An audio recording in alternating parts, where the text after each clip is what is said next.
So I'll just start by saying I am an environmentalist by background, and I've been working on buildings for the past 20 years in a variety of different capacities, but always with this ultimate end goal of improving their environmental performance and allowing them to enter into an age of probably increasing climate risk and other sorts of disruptions in a way that does their job well, which is to shelter people and allow us to live our lives safely and in a healthy way. And I think you'd have to be pretty oblivious to not notice that buildings are having a tough time doing that in 2020, and it's only going to get worse.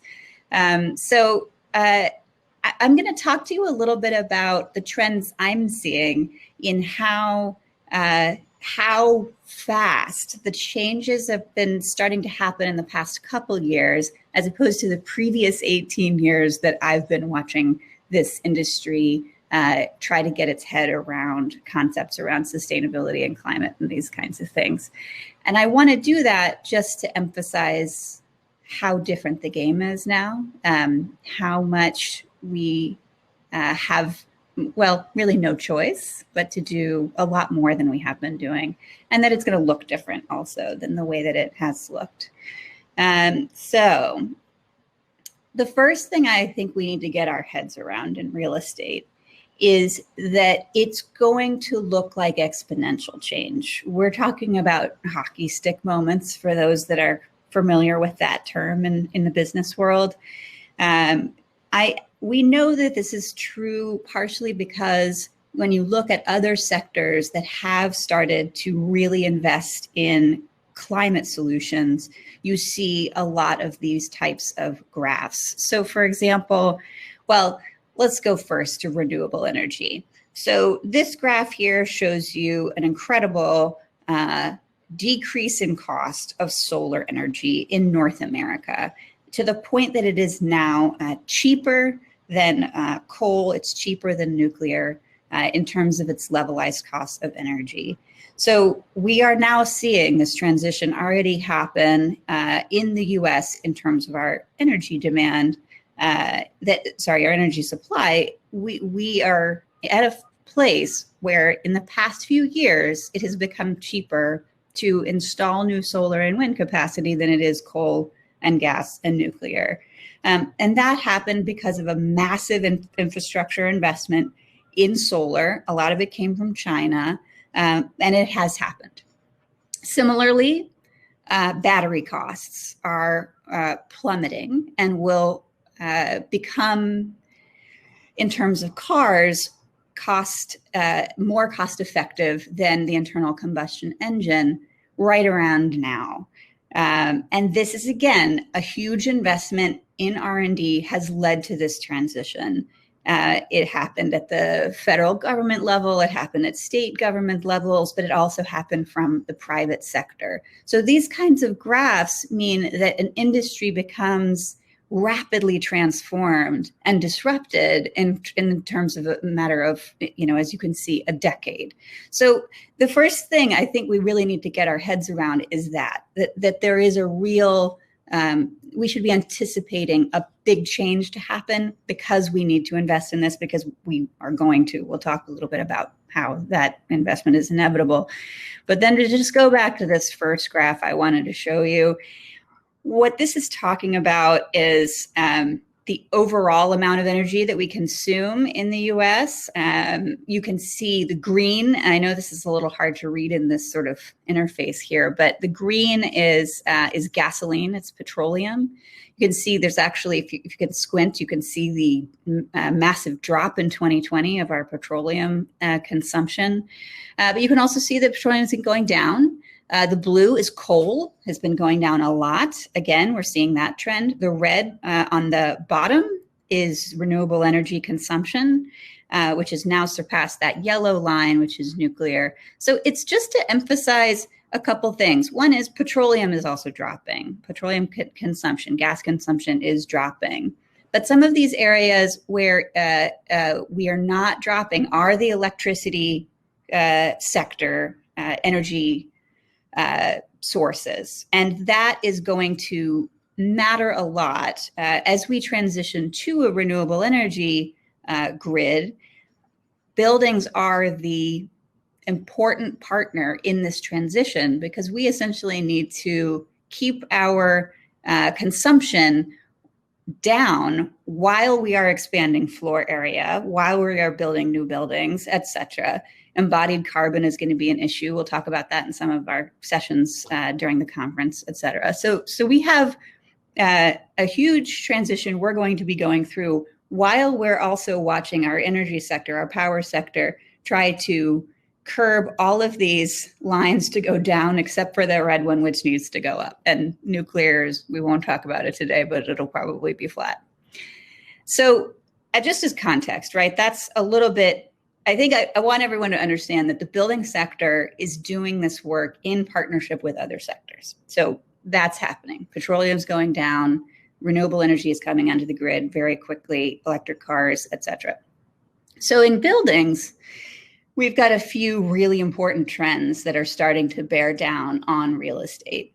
The first is capital markets and where capital wants to go in 2020 and beyond.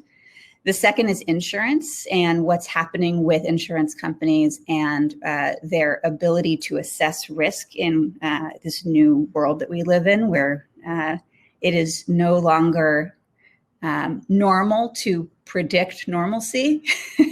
We actually have to start predicting and understanding just how frequent, as Brendan was talking about, things like wildfires can be. And then the last is tenant and investor demands. For all the reasons that Brendan mentioned before, a lot of these companies have commitments, et cetera. So I'm just going to talk about them quickly because I want to get into what this means for all of us. So in capital markets, if you haven't been reading the financial news in the past few months, a few things have been happening. In particular, we're seeing a really wonderful rise of green bonds. We're going to talk about this in some of the sessions that are coming up in the conference this week. Many great real estate companies, Boston Properties is one that comes to mind, have issued green bonds. They are oversubscribed and they are being put to work to renovate their portfolio and otherwise invest in renewable energy and do these kinds of things that they need to improve their environmental performance. It's an incredible trend. It's happening very quickly. I think people are buying into the fact that that is a great way to go. And then we've also got things like the Fannie Mae Green Mortgage Program, which is growing and has been very successful. So what you're starting to see, and again, if you're interested more in this stuff, make sure to join a couple of sessions that I have coming up. Dr. Nils Koch is going to talk about some of these things, and then also Billy Grayson from ULI. Those two sessions, we talk a lot about capital markets and what trends they're seeing as two people who pay a lot of attention to this. But the headline is capital markets are finally catching on to the ways in which green and sort of ESG related capital investments are safer investments, are better investments, are investments that pay off more. And you're going to see a lot of action on that front. We're already seeing it. If you Google these kinds of terms right now, you see like surge in blank, rise of blank, incredible, increase of this particular sector. So that's getting big. And then in a related realm, on the flip side, you've got insurance. So in other words, people are really discovering and fully getting their heads around the risk that they face with portfolios and investments that are not considering climate. So this, I think, is actually one of those things that for those of us who have been involved in sustainability and real estate for a while are kind of still getting our heads around. Climate change is no longer just about the question of the CO2 emissions or footprint of your company. It's not just about how much energy you consume anymore. It's, again, about sheltering people safely. And the insurance companies are at the forefront of us understanding that that is a difficult thing to do in a world that is increasingly unpredictable. So, for example, here in California, in a very real way, this year in 2020, if you haven't read about this, we're facing an incredible insurance crisis where people who live in certain counties in the state, and these are not just like, backwoods counties, these are real counties where hundreds of thousands of people live, they're going to have their insurance taken away because insurance companies can no longer afford to insure them. This has happened along the Gulf Coast already. This graph here that we're looking at is from an incredible ProPublica piece about climate migration that was just recently published, like really within the past month. This is, the graph is showing, it's just, and I know you can't read the legend here, the dark red areas are the areas that will experience the biggest decrease in GDP as a result of climate damage. So the entire southern seaboard, all of Florida, all the way from the tip of Texas up to essentially, I think that's almost DC, are going to experience significant GDP losses associated with climate change. I will say, I'm talking with Christy Hill from PGIM, and PGIM has a really great approach to just starting. I think a lot of real estate companies are starting this process of trying to assess and get a hold of the climate risk that their portfolios have. They're starting to really categorize that and invest in technology platforms that allow them to know what risks their portfolio, their various properties have. So Chris, if you want to hear more about that, you can join the Christie session. So I think there's a lot there, and it's frightening. I'm from the South originally, and I'm not looking forward to it, but really, we need to understand, once again, this isn't going to be an exponential thing. This is going to happen a lot in the next 10 years. So we need to be asking ourselves, how are we going to change our relationship with our insurance companies as they increasingly try to pull out of things that are not great investments? And those things may be indeed buildings by the ocean, buildings that are in hurricane zones, buildings that are in fire zones. As Brendan pointed out, there are a lot of these types of natural disasters and things that are going to affect our assets. So it's not up to us to decide whether or not we invest in these things. It's going to come from our insurance companies, and to some degree it already is. And then, my favorite aspect of this to some degree, because it tells me that sometimes maybe the markets will eventually work the way we need them to, is that ESG investment is surging right now. $1 trillion. I love this headline. Investments into environmental, social, and governance jumped by 72% this year, according to Morningstar. So what you're seeing to some degree, I believe, is the market indication that people are really freaked out, are really freaked out about what's happening in the world.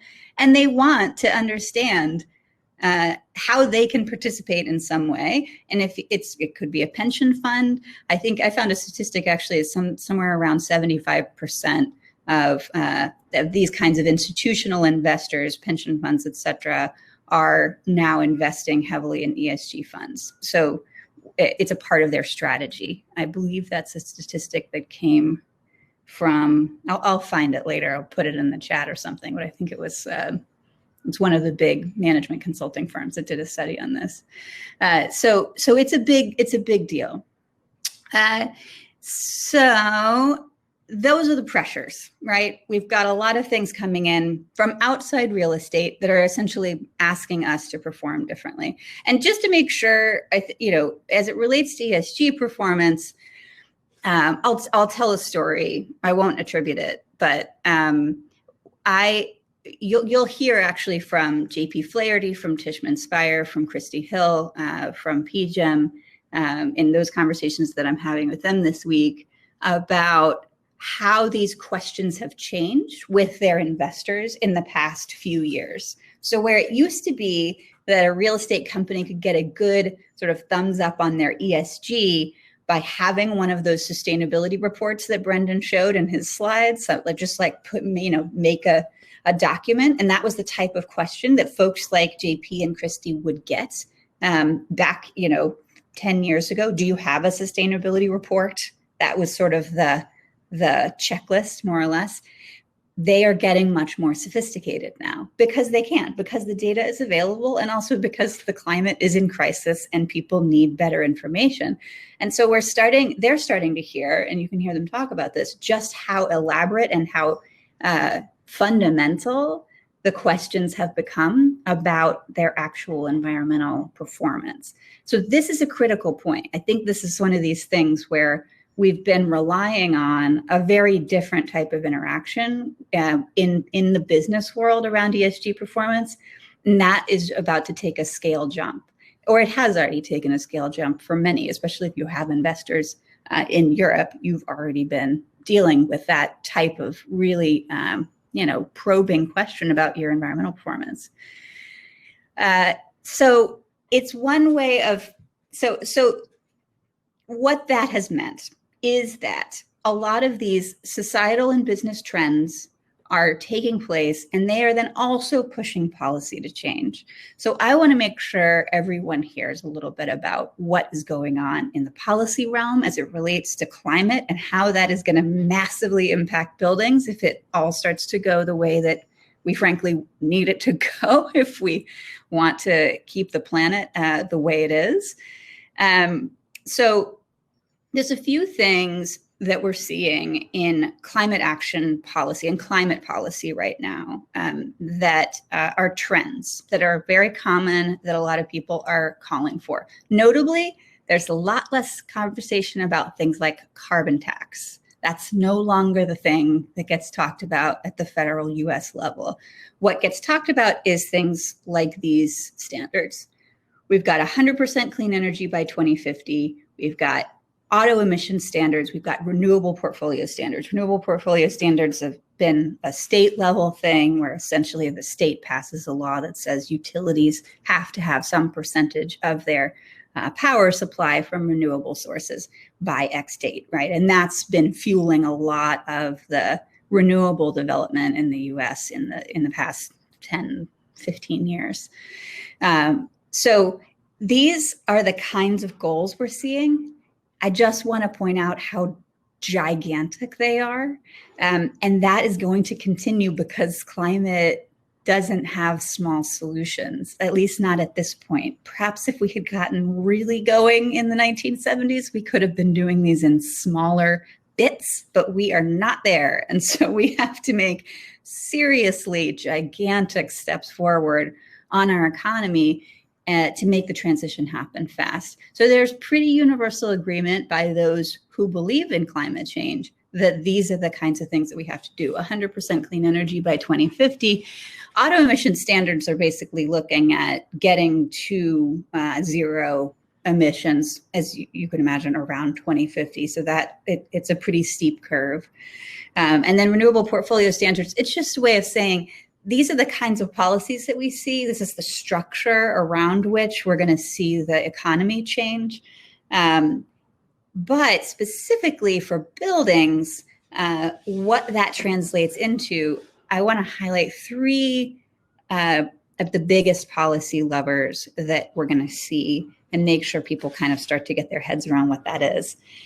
Net zero new buildings by 2030, that is it's going to be quite a feat. We are talking about situations where people will be able to potentially buy off-site renewable energy to get to net zero. But frankly, it's going to be so expensive to do that off-site, to purchase that energy, if that's what you're going for, if you haven't already lowered your energy use intensity of your building very low. So we're going to see, it's going to be an interesting challenge to get to this point of net zero energy new buildings by 2030. It's in the Biden plan, it's in the House plan. It's being talked about all over the world as a standard for what we can accomplish, and we can accomplish it. But if a policy was enacted, we would have to accomplish it very fast. So that's a big one. That's on all of the policy to-do lists for, new people running for office, all these things in the next couple of months. So we'll see.